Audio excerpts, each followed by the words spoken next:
I was just an insecure, scared kid. And the only way I could find myself was through putting myself through the worst thing possible. My biggest advice to give everybody in the world is, like I say, we live in an external world. Everything is you got to see it, touch it, it's external. If you can, for the rest of your life, live inside of yourself. Stop listening to people who are calling you. Everything that is makes no sense. All these insecure people putting their insecurities on you, you got to flush it out. You have to believe in one thing, and that is yourself. And I'm not saying don't believe in God or what you believe in, but right now, for you to find greatness in yourself, you're not going to find it by looking in a book or by even hearing me. I may give you the spark, but you've got to go inside yourself to find it.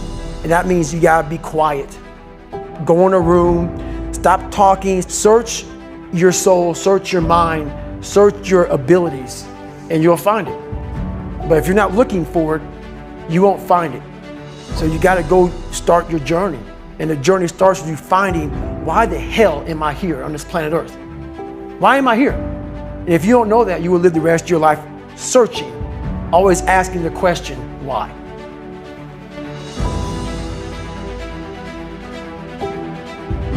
Well, it was pretty crazy for me. It took a while to get to that point where enough was enough. What happened, I came home one night from work spraying for cockroaches. And long story short, I turned on the Discovery Channel. I saw some guys going through Navy SEAL training. And they were going through Hell Week and they were getting their ass just beat. They was suffering. And I was weighing like 297 pounds.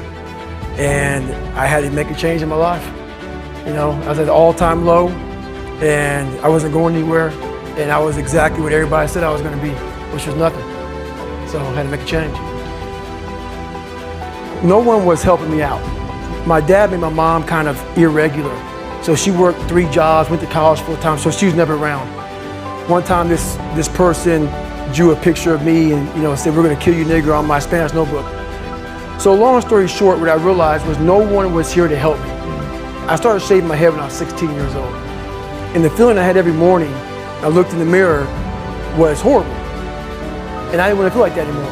And how I felt was a kid going nowhere, a kid that was scared. And most kids will accept that and look for help.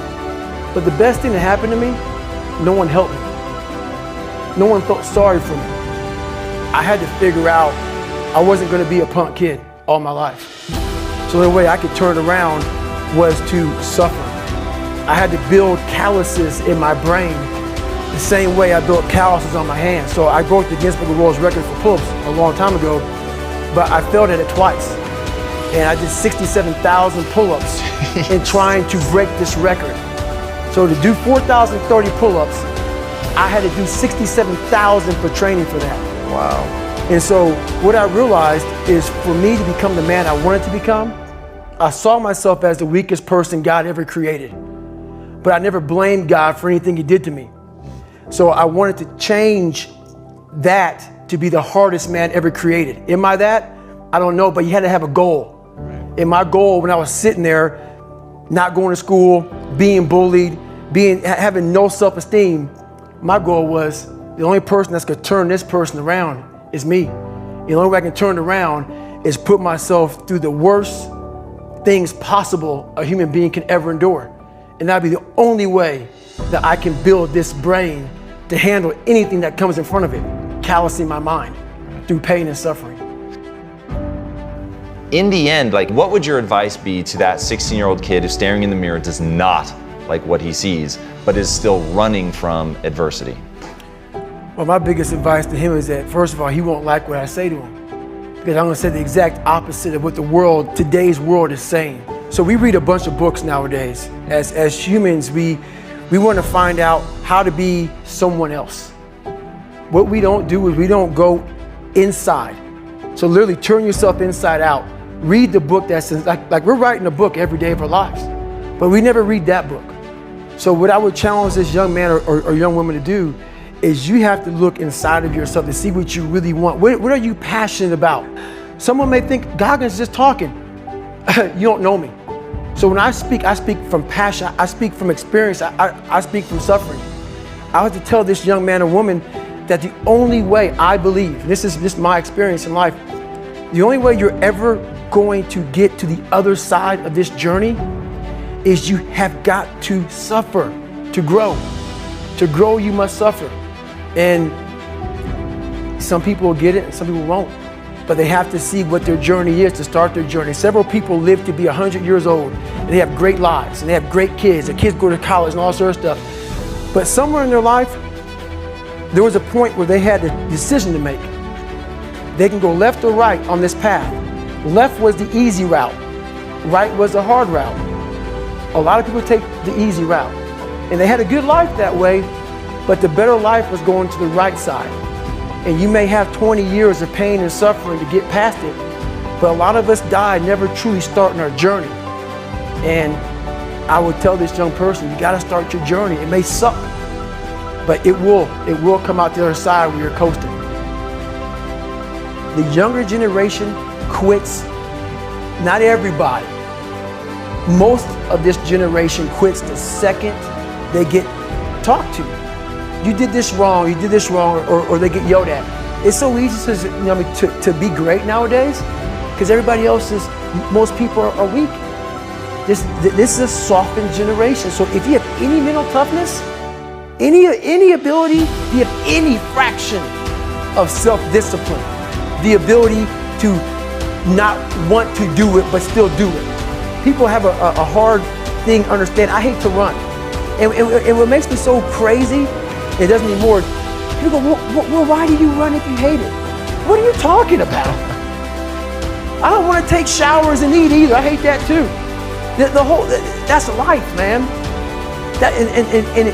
It wasn't until I changed that mentality that I became somebody. But if you can get through to doing things that you hate to do, on the other side is greatness. That's what people understand. By me running, I am callous in my mind. I'm not training for a race. I'm training for life.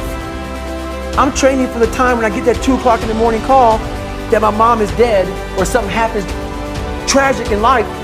I don't fall apart. I'm training my mind and my body and my spirit so it's all one, so I can handle what life is going to throw at me. Because the life I've lived, it throws a whole bunch at you. And if you're not physically and mentally prepared for that, you're just gonna crumble and you're good for nobody. So hopefully I can help people that believe that they're much less than what they truly are. Help them find greatness in themselves. And greatness isn't running 200 miles at a time or doing 4,000 push-ups or being a SEAL. Greatness is whatever the hell you dreamed of in your own mind. You gotta first see it. You gotta first create this vision in your mind. And then that's when I come into play. Once you create this vision in your mind, it's how am I gonna get there? And that's when I come into play. But first you gotta create your own vision. And it's not external.